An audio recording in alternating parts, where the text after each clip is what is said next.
Welcome back to clean news MP. चलिए देखते हैं मध्य प्रदेश की 25 फटाफट बड़ी खबरों को। इससे पहले आप न्यूज को कहां से देख रहे हैं, हमें कमेंट में बताना बिल्कुल ना भूलें। साथ ही हमारे फेसबुक पेज को भी फॉलो करें। फेसबुक पेज का लिंक डिस्क्रिप्शन में दिया गया है। उज्जैन से गंभीर मरीजों को नहीं करना होगा रेफर, मिलेगा सुलभ इलाज। उज्जैन शहर में शासकीय मेडिकल कॉलेज खोले जाने की मंजूरी मिलने से उज्जैन वासी काफी खुश हैं। मेडिकल कॉलेज खुलने पर गंभीर मरीजों को इलाज के लिए रेफर नहीं करना पड़ेगा। यही अच्छा इलाज उपलब्ध हो सकेगा, स्वास्थ्य सुविधाओं में भी इजाफा होगा। बहरहाल कॉलेज निर्माण के लिए जमीन प्राप्त करना अब बड़ी चुनौती है। अगर उज्जैन उत्तर दक्षिण की राजनीति बाधा नहीं बनी तो इस चुनौती से भी जल्द पार पाया जा सकता है। जिले की आबादी 21,23,000 है, जिनके इलाज के लिए बड़ी राशि खर्च कर देने पर भी जिला अस्पताल में इलाज के वो माकूल इंतजाम नहीं हो पाए जिससे गंभीर मरीज की जान बचाई जा सकी। आधा दर्जन विभागों में एमई चेक की 438 सीटों पर पंजीयन शुरू। व्यावसायिक व पारंपरिक के बाद देवी अहिल्या विश्वविद्यालय ने तकनीकी पाठ्यक्रम में प्रवेश प्रक्रिया शुरू कर दी। आधा दर्जन से संचालित होने वाले विभिन्न एमई टेक कोर्स में आवेदन मांगे हैं। विश्वविद्यालय प्रशासन ने सभी एमटेक पाठ्यक्रम में गेट व जीपैट परीक्षा में चयनित उम्मीदवारों को प्राथमिकता दी। इसके बाद बीए बीटेक व अन्य परीक्षा उत्तीर्ण करने वाले आवेदकों को मौका दिया जाएगा। अधिकारियों के मुताबिक 20 जुलाई तक पंजीयन की प्रक्रिया रखी है। आवेदन आने के बाद प्रत्येक विभाग में काउंसलिंग होगी। 3 राउंड के काउंसलिंग के बावजूद एमएड में 55% सीटें खाली।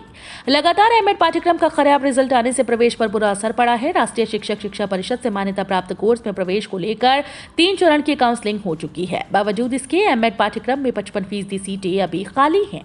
इसके चलते कॉलेजेस की चिंताएं बढ़ने लगी हैं। वहीं 200 किलोमीटर वाले कॉलेज मिलने से विद्यार्थी सीट आवंटन होने के बावजूद प्रवेश लेने में रुचि नहीं दिखा रहे। 17 मई से BEd, MEd, BPEd, MPEd, BA, BEd, BSc, BEd सहित अन्य कोर्स में प्रवेश को लेकर प्रक्रिया शुरू हो गई है। लगभग 65,000 सीट्स के लिए काउंसलिंग चल रही है। दूसरे चरण का मतदान आज 1 जुलाई को 49,000 से अधिक पुलिस फोर्स रहेगी तैनात।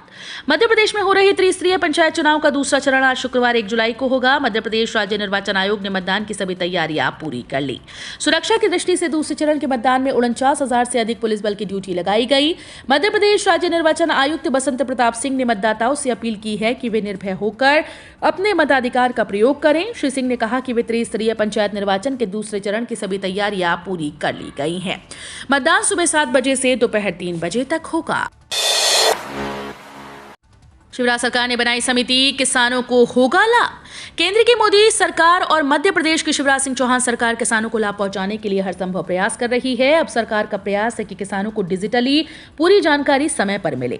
किसानों को प्राप्त होने वाली सेवाओं का लाभ वे डिजिटली प्राप्त कर सके। साथ ही कृषि कार्यों से होने वाले लाभों में भी वृद्धि की संभावना को देखते हुए केंद्रीय कृषि और किसान कल्याण मंत्रालय के द्वारा एग्रीस्टिक डिजिटल एग्रीकल्चर विकसित किए जाने का निर्णय लिया गया है। कांग्रेस ने किया निःशुल्क पानी और कर मुक्त निगम का वादा। इंदौर में नगर सरकार के लिए दोनों ही प्रमुख दलों कांग्रेस और बीजेपी की जबरदस्त चुनावी जंग जारी है। इस बीच गुरुवार को इंदौर में कांग्रेस ने अपना घोषणा पत्र जारी कर दिया। कांग्रेस के घोषणा पत्र को वचन और दृष्टि पत्र के नाम से जारी किया गया। इस मौके पर पूर्व मंत्री सज्जन सिंह, जीतू पटवारी, इंदौर कांग्रेस प्रभारी विजय लक्ष्मी साधो, वरिष्ठ नेता सुरेश मिंडा, अर्चना जायसवाल, अश्विन और कांग्रेस मेयर प्रत्याशी संजय शुक्ला मौजूद रहे। कांग्रेस के घोषणा पत्र के साथ ही मेयर प्रत्याशी ने एक बड़ा वादा शहरवासियों से किया, जिसके बाद बीजेपी की मुश्किलें बढ़ सकती हैं। दरअसल कांग्रेस मेयर प्रत्याशी संजय शुक्ला ने सीएम शिवराज पर निशाना साधते हुए कहा कि सीएम इंदौर को अपने सपनों का शहर बताते हैं, लेकिन फ्लाई ओवर ब्रिज को लेकर वो जनता से कहते हैं कि हमारी सरकार बनती है तो 11 ब्रिज बनाएंगे, जिसका मतलब है कि वो इंदौर को अपना नहीं मानते। मतदान केंद्र पर लूट या तोड़फोड़ हुई तो आरोपित की संपत्ति से वसूली होगी। पंचायत और नगरीय निकाय चुनाव में मतदान केंद्रों पर मतपेटी या मतपत्र लूटने, तोड़फोड़ करने वालों से नुकसान की वसूली करने का निर्णय लिया गया है। पहले चरण के चुनाव में जिन मतदान केंद्रों पर पुनर्मतदान करना पड़ा था, वहां जिला प्रशासन द्वारा आरोपितों को संपत्ति विरूपण अधिनियम के तहत वसूली के नोटिस दिए गए। यदि राशि जमा नहीं की जाती तो संपत्ति से वसूली होगी। उधर राज्य निर्वाचन आयोग के सचिव राकेश सिंह का कहना है कि मतदान प्रक्रिया को बाधित करने के खिलाफ सख्त कार्रवाई होनी चाहिए। मतदान कर्मियों की वजह से यदि पुनर्मतदान की स्थिति बनती है तो संबंधित के विरुद्ध कठोर अनुशासनात्मक कार्रवाई करने के निर्देश दिए। मध्य प्रदेश में अब बोरवेल में बच्चा गिरा तो बचाव अभियान का पूरा खर्च भूस्वामी से वसूलेगी सरकार। मध्य प्रदेश में अब बोरवेल खुला छोड़ा और उसमें बच्चा गिरा तो बचाव कार्य का पूरा खर्च भूस्वामी से वसूलने के नियम बनाने पर सरकार गंभीरता से विचार कर रही है। गृह मंत्री डॉक्टर नरोत्तम मिश्रा ने कहा कि यदि बोरवेल खुला मिला तो भूस्वामी पर आपराधिक प्रकरण दर्ज किया जाएगा। दरअसल मध्य प्रदेश में कई जगह खुले बोरवेल में बच्चों के गिरने की घटनाएं हो चुकी हैं। 7 महीने में 4 बधो बोरवेल में गिर चुके हैं। ऐसी घटना होने पर समूचा प्रशासन जुट जाता है। एसडीआरएफ, होमगार्ड के जवान से लेकर सेना की भी मदद ली जाती है। रोजगार पंजीयन न होने पर भी फिजिकल टेस्ट में शामिल करें। हाईकोर्ट ने अपने एक अहम आदेश में साफ किया कि सुप्रीम कोर्ट के अनुसार रोजगार पंजीयन नियोजन की आवश्यक योग्यता नहीं है, लिहाजा याचिकाकर्ताओं का रोजगार पंजीयन न होने पर भी फिजिकल टेस्ट में शामिल किया जाए। न्यायमूर्ति नंदिता दुबे की एकल पीठ ने पुलिस महानिदेशक डीजीपी को निर्देश दिए कि याचिकाकर्ताओं के लिए विशेष परीक्षा का आयोजन किया जाए। प्रदेश में बड़ी कोरोना की रफ्तार, मिले 126 नए सक्रिय मामले, भोपाल सबसे आगे। मध्य प्रदेश में कोरोना की रफ्तार तेज होती जा रही है और इसी के साथ प्रदेश में कोरोना की चौथी लहर का खतरा बढ़ता जा रहा है। बीते दिन कुल 126 नए कोरोना मामले सामने आए, जिसमें 7,353 लोगों की जांच की गई। प्रदेश में अलग अलग अस्पतालों में भी कोरोना से संक्रमित मरीजों की संख्या बढ़ी है और भोपाल में 1 की मौत भी दर्ज हुई। हालांकि आंकड़ों के मुताबिक प्रदेश में टेस्ट कम है, लेकिन मामले अधिक पाए जा रहे हैं। ऐसा करीब 3 महीने के बाद हुआ जब सक्रिय मामलों की संख्या इतनी देखी गई। नीमच जिले के भीमपुर गांव में पनबिजली और सौर ऊर्जा परियोजना में होगा 7,000 करोड़ रुपए का निवेश। मध्य प्रदेश में उद्योगों को दिए जा रहे प्रोत्साहन के कारण विभिन्न क्षेत्र की कंपनीज के द्वारा नए निवेश के साथ वर्तमान इकाइयों का विस्तार किया जा रहा है। नीमच जिले के भीमपुर गांव में 1,440 मेगावाट क्षमता के पनबिजली और सौर ऊर्जा संयंत्र की स्थापना होगी। इसके लिए मुख्यमंत्री शिवराज सिंह चौहान की अध्यक्षता में निवेश संवर्धन समिति की बैठक में प्रस्ताव को स्वीकृति दी गई। परियोजना पर 7,000 करोड़ रुपए व्यय होंगे। वहीं पन्ना में 2,000 करोड़ रुपए के निवेश से सीमेंट निर्माण परियोजना के लिए सरकार सभी सुविधाएं मुहैया कराएगी। पहले परीक्षा और अब परिणाम में देरी, 1500 छात्र नहीं दे पाएंगे नीट पीजी। मध्य प्रदेश आयुर्विज्ञान विश्वविद्यालय की देरी की वजह से प्रदेश के 1500 मेडिकल छात्र नीट पीजी 2023 की परीक्षा नहीं दे पाएंगे। इसकी वजह यह है कि परीक्षा में बैठने के लिए 31 मार्च 2023 के पहले उनकी इंटर्नशिप पूरी हो जानी चाहिए, लेकिन अभी तक शुरू ही नहीं हुई। ये 1 साल की होती है, यानी किसी भी हाल में जुलाई के पहले पूरी नहीं होगी। मध्य प्रदेश के साथ ही बिहार, झारखंड और छत्तीसगढ़ में भी ये दिक्कत आएगी। उधर प्रदेश के कुछ निजी चिकित्सा महाविद्यालयों ने समय पर परीक्षा कराकर रिजल्ट भी जारी कर दिया है। उनके यहाँ इंटर्नशिप शुरू भी हो गई। इसमें LN medical college, People's medical college शामिल है। बीएमएचआरसी में पैथोलॉजी में भी शुरू होगी MD course. Bhopal memorial hospital और रिसर्च सेंटर में 2 विषयों में एमडी कोर्स शुरू करने की तैयारी है। अस्पताल प्रबंधन ने इसके लिए नेशनल मेडिकल कमीशन को प्रस्ताव भेजा है। अभी यहां पर सिर्फ एनेस्थीसिया में एमडी पाठ्यक्रम संचालित हो रहा है। प्रस्ताव को मंजूरी मिलने के बाद यहां पर पैथोलॉजी में भी एमडी शुरू हो जाएगा। पैथोलॉजी में एमडी के लिए 2 सीटें रहेंगी। ये नया कोर्स शुरू होने से प्रदेश को पैथोलॉजिस्ट तो मिलेंगे ही, अस्पताल में भर्ती मरीजों के इलाज में भी मदद मिल पाएगी। एमपी हाईकोर्ट का बड़ा आदेश, 70 नर्सिंग कॉलेजेस की मान्यता रद्द करने के निर्देश। एमपी हाईकोर्ट की ग्वालियर बेंच ने कागजों में चल रहे फर्जी नर्सिंग कॉलेजेस की मान्यता निरस्त करने के निर्देश राज्य शासन को दिए। हाईकोर्ट ने अपने आदेश में यह भी कहा कि इन कॉलेजेस को मान्यता देने वाले जिम्मेदारों पर भी विभागीय जांच शुरू की जाए। कोरोना और लॉकडाउन के कारण बंद रेलवे की मासिक टिकट सुविधा आज 1 जुलाई से फिर से शुरू होगी। आज 1 जुलाई से रेलवे करीबन 27 महीने के बाद 20 ट्रेन में मासिक सीजन टिकट की सुविधा शुरू करने जा रहा है। कोरोना के चलते ये सुविधा बंद कर दी गई थी। अब एक बार फिर से रेलवे ने यात्रियों को राहत देते हुए इस सुविधा को शुरू कर दिया। ये सुविधा दिल्ली, मुंबई, भोपाल रूट पर अप डाउन करने वाले यात्रियों के लिए है। अब इन ट्रेन में रोज सफर करने वालों को टिकट नहीं लेना पड़ेगा।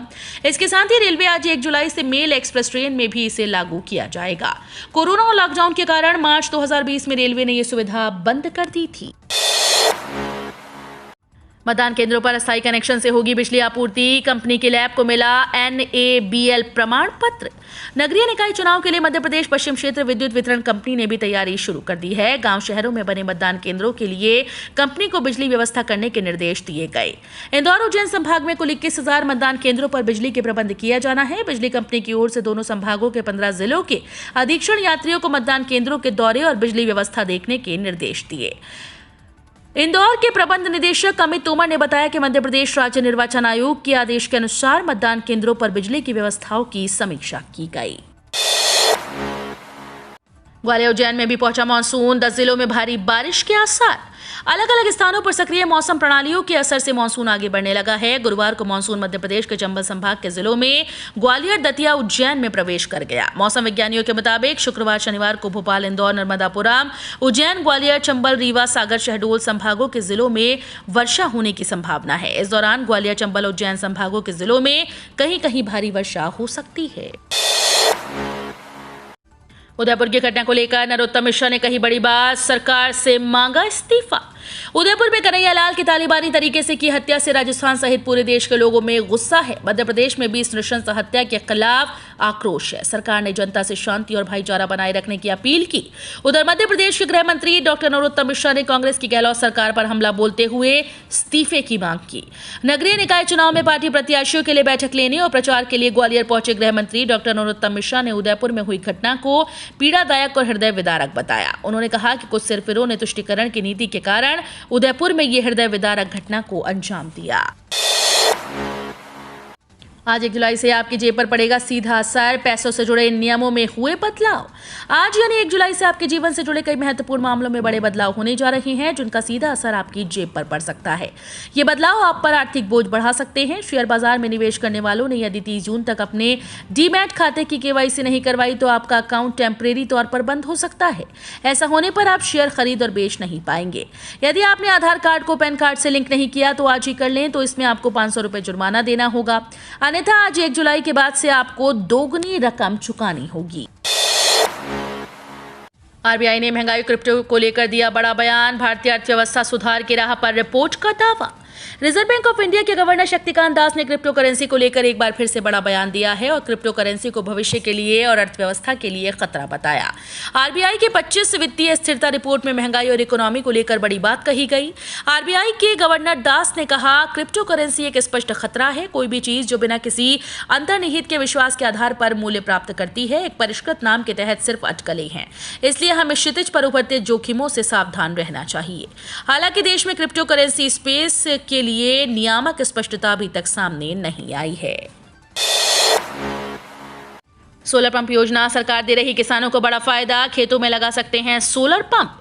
भारत सरकार की एक महत्वाकांक्षी योजना के तहत सरकार किसानों के खेतों में सोलर पंप लगवा रही है।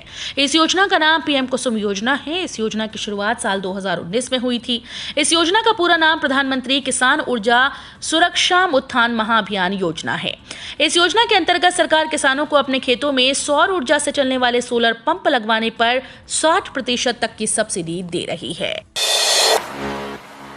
भारत में कोरोना के 18,819 नए केस, 110 देशों में भी बड़ा संक्रमण, WHO ने चेताया। भारत में कोरोना संक्रमण तेजी से बढ़ रहा है। पिछले 24 घंटों में संक्रमण के कारण 39 मौतों के साथ कोरोना वायरस के 18,819 नए मामले दर्ज किए गए।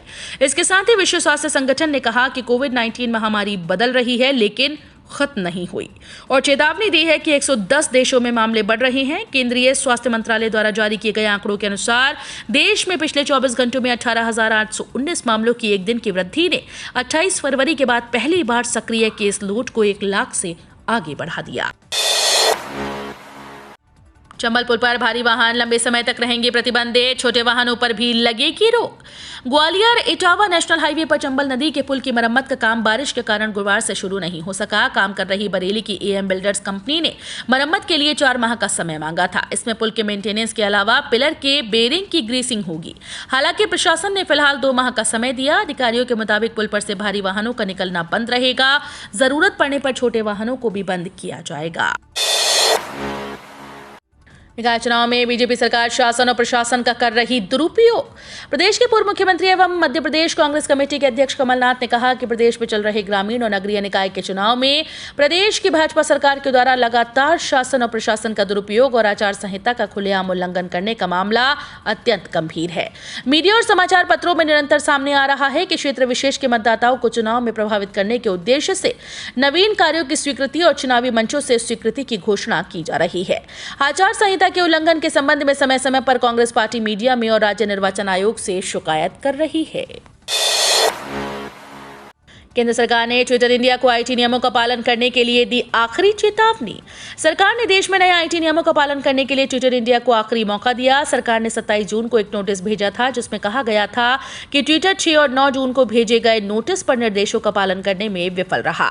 नोटिस ट्विटर के मुख्य अनुपालन अधिकारी को जारी किया गया था। इलेक्ट्रॉनिक्स और सूचना प्रौद्योगिकी मंत्रालय ने इस बात पर प्रकाश डाला कि ट्विटर इंडिया आईटी अधिनियम की धारा 69A के तहत भेजे गए कंटेंट टेक डाउन नोटिस पर कार्रवाई करने में बार-बार विफल रहा। द इकोनॉमिक टाइम्स की एक रिपोर्ट के अनुसार आईटी नियमों का पालन करने की नई समय सीमा 4 जुलाई 2022 है और अगर ये ऐसा करने में विफल रहता है तो सरकार कार्रवाई कर सकती है। तो ये थी आज की 25 फटाफट बड़ी खबरें। अगर आपको न्यूज़ पसंद आई हो तो वीडियो को लाइक और शेयर जरूर करें। धन्यवाद।